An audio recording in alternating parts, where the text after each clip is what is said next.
हे friends, तो quick update में बात करेंगे रॉकी भाई यानी कि केजीएफ फिल्म के फेम एक्टर यश की, जिनसे रिलेटेड उन्होंने खुद ही काफी सारी अपडेट अनुपमा चोपड़ा के साथ किए गए इंटरव्यू में निकाल करके दी है कि उनका विजन अपनी फिल्मों और खास करके ऑडियंस को ध्यान में रखकर किस तरीके का है और क्या इस बीच वो जिस तरीके के भी प्रोजेक्ट चुन रहे हैं उससे ऑडियंस सेटिस्फाई होगी भी या नहीं। वेल, तो उसका जवाब सिंपल कर बताऊं तो डेफिनेटली यश के इस इंटरव्यू में उन्होंने कंटेंट को ही किंग माना है, जिसमें जब भी बैठ करके कोई भी प्रोड्यूसर या फिर कह लो डायरेक्टर या फिर स्टोरी नरेटर जब कहानी सुनाता है तो उनका पूरा फोकस फिल्म की आजकल कहानी पर ही रहता है कि वो किस माध्यम से ऑडियंस के पैसे बिल्कुल भी वेस्ट ना जाने दे।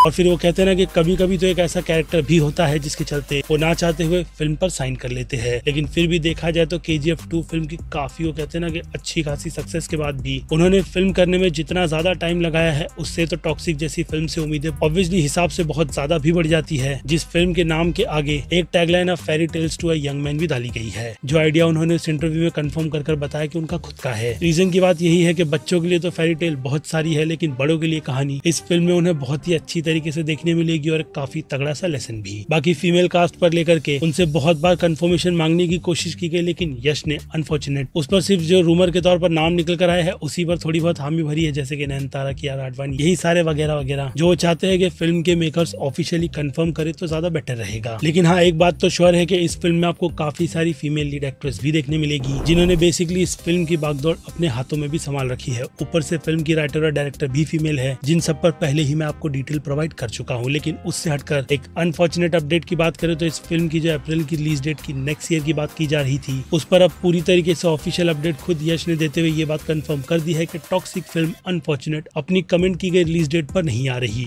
जिसके पीछे का रीजन है इस फिल्म के शेड्यूल और हाँ, एक ऐसी टाइमिंग भी जो कि प्रॉपर बैठ नहीं पा रही थी, क्योंकि इस फिल्म को लेकर के उनका ड्रीम बहुत बड़ा है, जिसमें VFX वर्क इन सब पर भी अच्छा खासा काम किया जाना है, जिसके चलते उन्होंने इंटरनेशनल ट्रिप भी ली थी और उसी ट्रिप में उनकी मुलाकात प्राइम फोकस के ओनर निमित मल्होत्रा से भी हुई थी, जिनसे मिलने के बाद उन्होंने रामायण के जो प्रोजेक्ट की उन्हें पूरी की पूरी जानकारी दी थी, उससे वो इतने ज्यादा ऑब्सेस्ड हो गए कि उन्होंने सीधे सीधे इस फिल्म में रावण के कैरेक्टर का रोल भी मांगा है। यानी एक हिसाब से उन्होंने इस फिल्म में खुद के रावण के रोल की ऑफिशियल अपडेट दे दी है, जिस पर वो टॉक्सिक फिल्म के पूरे शेड्यूल को पैकअप करने के बाद ही जल्दी अपनी एक ऐसी आइकॉनिक रोल की एंट्री देंगे जो कि इस फिल्म के एंड में या फिर कहूँ फिल्म के लिए 20 से 25 मिनट का पोर्शन ही शूट करेंगे, या फिर शायद से उससे थोड़ा कम भी, क्योंकि आपको ये बात तो पता ही होगी कि रामायण जैसी फिल्म सिर्फ एक ही पार्ट में कंक्लूड नहीं की जा सकती। ऐसे में तो ऑब्वियसली प्रोजेक्ट बहुत ही ज्यादा बड़ा है, जिसे बहुत ही शिद्दत से बनाया जाए तभी जाकर के ये एक इंटरनेशनल लेवल का एक ऐसा प्रोजेक्ट बनेगा जो कि हमारे पूरे इंडिया में नहीं बल्कि वर्ल्ड लेवल पर जाकर के अपना नाम रोशन करेगा। यानी प्रोड्यूसर्स वाली जो भी बातचीत निकल कर आई थी उसके पर्दे के पीछे क्या कुछ चल रहा है उसकी तो मेरे पास इतनी ज्यादा डिटेल नहीं है, लेकिन हाँ, ये बात श्योर हो गई है कि ये प्रोजेक्ट इस साल या नेक्स्ट ईयर भी अच्छे खासे टाइट शेड्यूल के साथ अपनी पारी पूरी तरीके से खेलते हुए मुझे लगता है कि साल 2026 में तो अनाउंस हो ही जाएगा, जिसमें रणवीर कपूर के अलावा साई पल्लवी की तो हमने ऑन सेट देखा ही था और बाकी कुछ और भी बड़े बड़े एक्टर्स इस फिल्म के साथ में जुड़े हुए हैं, खास करके रकुल प्रीत, सनी देओल, लारा दत्ता वगैरह वगैरह। इन दोनों ही प्रोजेक्ट पर जैसे कि मैंने कहा, यश फिलहाल तो पूरी तरीके से अपनी डेडिकेशन देते हुए इन प्रोजेक्ट से बिल्कुल भी पीछे नहीं हटने वाले। और इसी के साथ साथ टॉक्सिक का जो लुक रिवील किया गया है वो तो रॉकी भाई से ही बहुत ज्यादा मिलता जुलता है, क्योंकि अब ये कहानी जहाँ रॉकी भाई को बहुत ही ज्यादा प्रेस करते हुए दिखाती है, तो यहाँ पर मुझे लगता है कि उसका बिल्कुल ही अपोजिट करता हुआ ये फिल्म, वो कहते हैं ना कि जोकर, फॉले या ड्यूल जैसी फिल्म क्यों शायद से रिपीट करने वाली है, लेकिन काफी अच्छे अंदाज में, जो मैं नहीं चाहता कि अपने मैसेज को थोड़ा अलग तरीके से दे। लेकिन खैर, जा तो उसी रास्ते रहे हैं जो फिल्म आने के बाद हमें पता चल जाएगा। जिसके बाद बात करें प्रभास की, भाई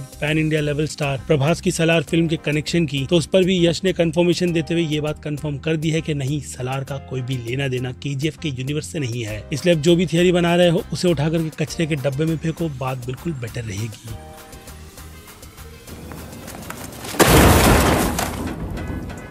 लेकिन इन सब से हटकर KGF 3 पर भी बात पूछी गई थी, जिस पर डेफिनेटली यश ने अपनी हामी भरते हुए ये बात कंफर्म की है कि अभी तो फिलहाल आइडिया पर बहुत सारी डिस्कशन चल रही है, जिसे वो अगर शेड्यूल में डालेंगे तो अगेन यहाँ पर ऑडियंस की ही बात निकल कर आती है कि वो बिल्कुल भी डिसअपॉइंट नहीं होना चाहिए, क्योंकि जिस तरीके के नोट पर वो फिल्म खत्म हुई है तो इस बार उसका लेवल पहले पार्ट से लेकर के दूसरे पार्ट में नेक्स्ट लेवल गया ही था, जो कि अब इसके तीसरे पार्ट में अनदर लेवल जाने के लिए पूरी तरीके से रेडी है। लेकिन शेड्यूल की बात की जाए तो साल 2024 से लेकर के 25, जैसे कि मैंने कहा, यश इन दोनों प्रोजेक्ट से बिल्कुल भी हटने वाले नहीं है। यानी 26 में आप थोड़ी बहुत उम्मीदें लगा करके बैठो कि वो कहते हैं ना कि KGF पे कुछ ना कुछ हो जाए। यानी इस बीच आपको उससे रिलेटेड कोई भी अपडेट मिलती है तो उन पर बिल्कुल भी अब आप इस वीडियो से बिलीव मत करना, क्योंकि इस इंटरव्यू से जैसे कि मैंने कहा बहुत सारी बातों का खुलासा किया गया, जिसकी कुछ हाईलाइट या फिर कहो की मोमेंट्स मैंने आपको बहुत ही ज्यादा डिटेल के साथ इस वीडियो में एक्सप्लेन कर बताए हैं। बाकी अगर और भी कुछ डिटेल चाहिए, जैसे कि यश की पर्सनल लाइफ में जो कुछ भी चल रहा है, उसके लिए मुझे लगता है कि आपको जाकर के वो इंटरव्यू ही देख लेना चाहिए, जो कि हॉलीवुड रिपोर्टर इंडिया वालों की यूट्यूब चैनल पर अवेलेबल है। यानी कि अब इस वीडियो में वक्त बनता है इस वीडियो को यहीं पर